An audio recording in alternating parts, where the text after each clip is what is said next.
No, el Fondo Nacional de Vivienda para los Trabajadores del Infonavit congelará el saldo y las mensualidades de 2 millones de créditos de vivienda otorgados antes del 2013 en las modalidades de veces salario mínimo. El Infonavit tiene una cartera de 6.2 millones de créditos hipotecarios, de la cual el 64% del total se diseñó bajo el llamado esquema de veces salario mínimo. Es decir, si un derechohabiente obtuvo un crédito en 2010 con un saldo de mensualidad inicial de 1,500 pesos, para esta fecha sus mensualidades deben de estar alrededor de 3,200 pesos. Ahí le va, la cual se congelará. Y de no hacerlo, hacia el final del crédito la persona estaría pagando 8,615 pesos mensuales. Adicionalmente, de estos 2 millones con el congelamiento, a medio millón de ellos de manera automática recibirían beneficios adicionales que se podrán consultar a partir de la próxima semana en la página de internet del instituto. Esto es muy importante por muchos motivos, ¿eh? Por muchos motivos. Vamos a ver qué tan alentador, qué tan positivo es precisamente para las y los trabajadores. Le agradecemos al arquitecto Juan Calle, presidente de la Asociación Mexicana de Urbanistas. Arquitecto, te saludo con mucho gusto, gracias por tu tiempo. ¿Cómo te va? Buenas noches. Muy buenas noches, Javier. Qué gusto de estar aquí contigo en tu programa. El gusto es nuestro. A ver, ¿ante qué estamos? Estamos ante algo importante. Déjame agregar otras cosas, si te parece, arquitecto. Esta idea de que el Infonavit eventualmente podría volver a construir casas, todo esto, ¿cómo lo ves? Y sobre todo para el diseño de ciudades. Bueno, mira, yo creo que vale la pena primero hablar de algunas cosas que son importantes. Adelante. Ejemplo, en este país hay 6 millones de casas abandonadas, 650,000 son del Infonavit. La mayoría se hicieron en la época de Felipe Calderón y Vicente Fox. Fueron abandonadas porque fueron construidas en sitios carentes de buena accesibilidad, en la punta de los cerros, en medio de los ejidos, sin servicios de acceso, es decir, no tienen servicios de movilidad. Bueno, las estamos viendo en las imágenes, carecen de escuelas, de Sí. servicios de salud, de equipamiento. Muchas de ellas están vandalizadas y este tema pues no se ha resuelto. Curiosamente, se reconoce que en el país hacen falta 8,5 millones de unidades de vivienda y en esta administración se pretende construir 1 millón, lo cual nos hace pensar que probablemente en 48 años quedaría satisfecha la demanda que hoy vivimos. Entonces, realmente es un problema mucho más grave de lo que parece. En efecto, el Infonavit está entrando en este esquema, lo cual demuestra que el salario, a pesar de que haya incrementos, es insuficiente, de que la demanda es enorme y de que hay una gran rotación y una gran movilidad de trabajadores en todo el país y que esto pues ha provocado al final una enorme cartera vencida que es cerca del 18,5% del total de la cartera del Infonavit, lo cual, por cierto, hay que señalar que en la administración recién terminada se duplicó esta cartera vencida, lo cual pareciera ser que estuvo ligado un poquito a esa política de no te apures, no pagues. ¿Por qué?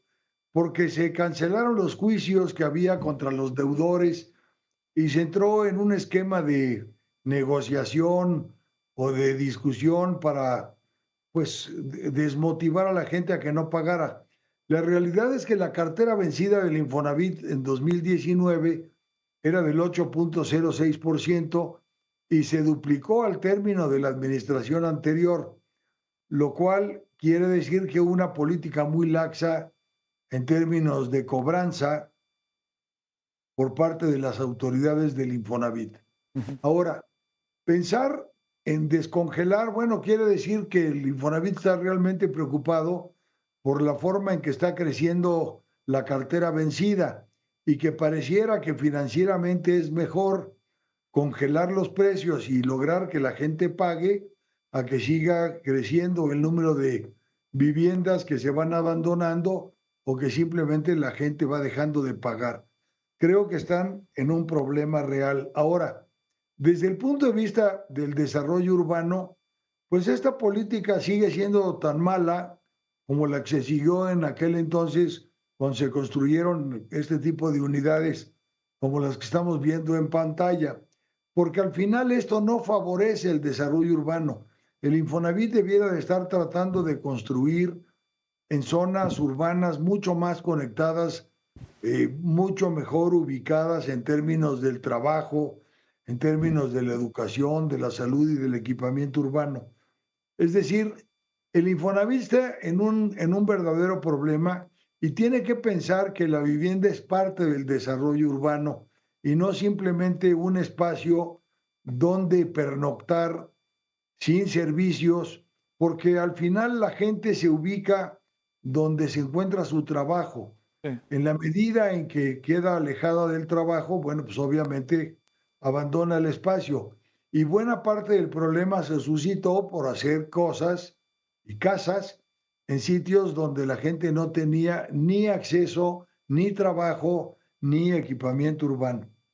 Hijo, Entonces, es todo un tema gravísimo sí, porque sí, esto de congelar los valores es simplemente tratar de evitar que la cartera vencida siga crezca. creciendo. Ujú. Es decir, si se duplicó en 6 años es porque el Infonavit reconoce que si sigue con la política de querer cobrar a ultranza, lo que hace la gente es abandonarla. Y si solo entra en un esquema de mediación, pues la gente también deja de pagar.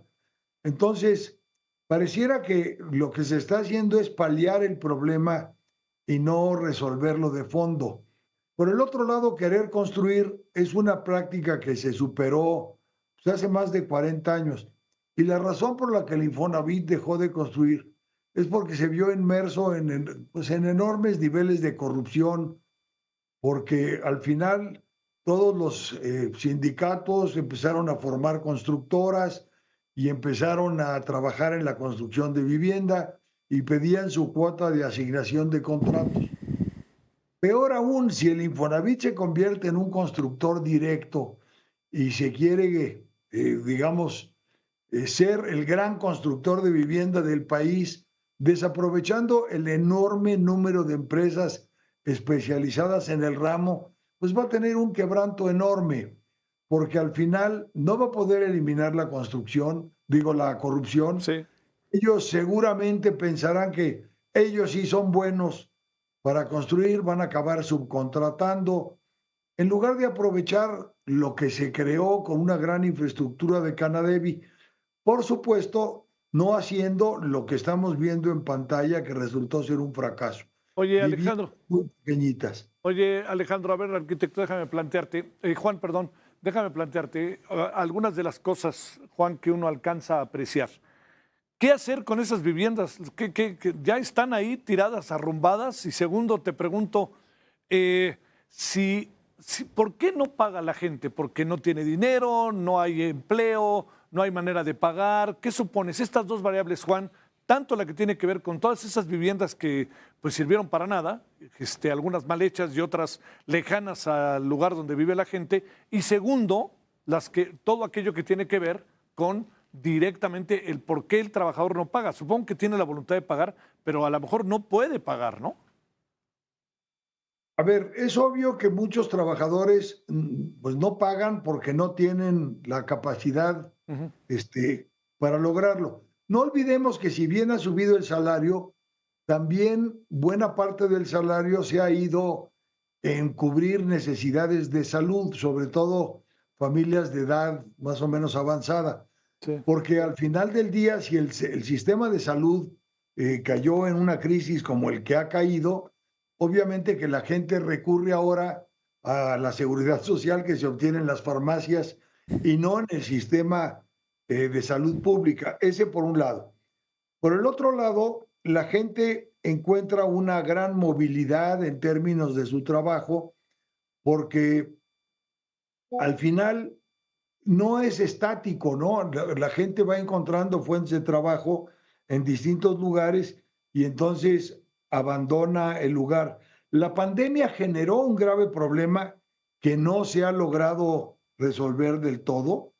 Es decir, simplemente a causa de la pandemia se tuvieron que reestructurar más de 500,000 créditos. Oh, Luego, una de las mejores manifestaciones de corrupción en México son los coyotes, que dicen que te van a ayudar a sacar dinero del Infonavit en forma líquida y simplemente se quedan con tu crédito. Este, decía, el gobierno dejó de cobrar a través de demandas judiciales y empezó un esquema de mediación, pues que tampoco ha funcionado.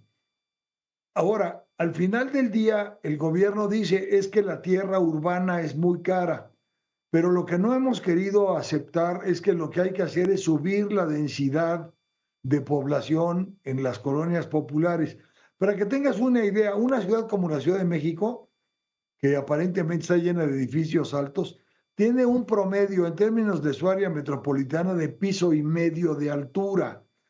Es decir, lo que hace falta no es seguir extendiendo las ciudades que crecen en una forma absolutamente desordenada y que al final exigen que crezcan las vialidades, que crezca el transporte, que crezcan las líneas de agua. Y esto, al encarecer la infraestructura, deja menos dinero para construir la casa. Lo que hay que explorar es renovar y mejorar la construcción en los barrios populares, mejorar la certidumbre en la tenencia de la tierra y asegurar que los que están en barrios populares, si resuelven su problema de tenencia y pueden escriturar, puedan construir otro piso o otros 2 pisos en su vivienda actual con buena asesoría, claro. en programas de vivienda autoconstruida en el corazón de las ciudades. En fin, la política de vivienda tiene que estar en manos de gente que le entienda y que sepa del tema, y no nada más verlo o como un tema financiero o como un tema constructivo. Es un tema eminentemente social Sí. y como tal hay que verlo. Oye, Juan, déjame plantearte, inevitablemente déjame preguntarte, ¿qué piensas de que le dieran dinero a la gente en Acapulco para que construyera su vivienda? Ahí, ¿qué ideas te pasan por la cabeza, eh? Bueno, pues obviamente la gente lo utiliza en todo menos en construir una vivienda. Es decir, ese tipo de vivienda autoconstruida, sin asesoría, sin apoyo, sin suelo apto, pues es un fracaso. Sí, Lo que hay que hacer es buena planeación urbana, hay que ubicar los sitios, hay que pensar en desarrollos construidos por especialistas bajo la supervisión del gobierno, sí, pero con adecuados procedimientos de construcción, con buen diseño, con vivienda vertical de mejor tamaño. Es decir, hay una serie de factores que el gobierno no toma en cuenta y piensan que la vivienda es hacer lo que acabamos de ver en las imágenes, sí. pero construida. Al final, esto no resuelve el problema ni está cerca de resolverlo tampoco.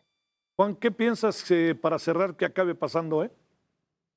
Pues mira, yo creo que el problema, si se sigue manejando bajo el esquema que se está planteando, desgraciadamente va a seguir creciendo. Se habla, por ejemplo, vamos a construir vivienda en renta. Sí, ¿Tú te imaginas al Infonavit como el gran casero nacional? hijo, El Infonavit dándole mantenimiento, cambiando focos, pintando, cambiando chapas, arreglando tuberías de drenaje. Obviamente no. Entonces, es una mala política pensar que el Infonavit va a ser el gran constructor y va a ser el gran casero del país. Obviamente, visto así, pues es una política que no se ve que tenga pies ni cabeza. El problema, yo creo que hay que enfrentarlo eh, aprovechando la infraestructura constructiva que existe, aprovechando el suelo urbano que existe, creando nuevas figuras en el centro de las ciudades, aprovechando la infraestructura que ya existe, donde, ok, la tierra es más cara, sí, pero ya tiene servicios, tiene movilidad, tiene escuelas, tiene espacios públicos. Yo creo que es una forma simplista de resolver la vivienda y el resultado pues no puede ser mejor que los anteriores. La prueba de ello es que en el sexenio anterior no se puede decir que el país haya avanzado ni un centímetro en la producción de vivienda. uf. Juan, te mando un gran saludo. Gracias por tu tiempo. Nos dejas más Al contrario, Javier, gracias por la invitación. Estoy a tus órdenes. Nos dejas más preocupados que al inicio de la conversación. Gracias. Lo lamento, no era mi intención. Gracias, Juan. Buenas noches. Buenas noches. Hasta luego, Gracias. arquitecto. Gracias. Bueno, para pensar, ojalá en el Infonavit y en vivienda piensen en personajes como Juan, ¿no? Que puede decirnos muchas cosas.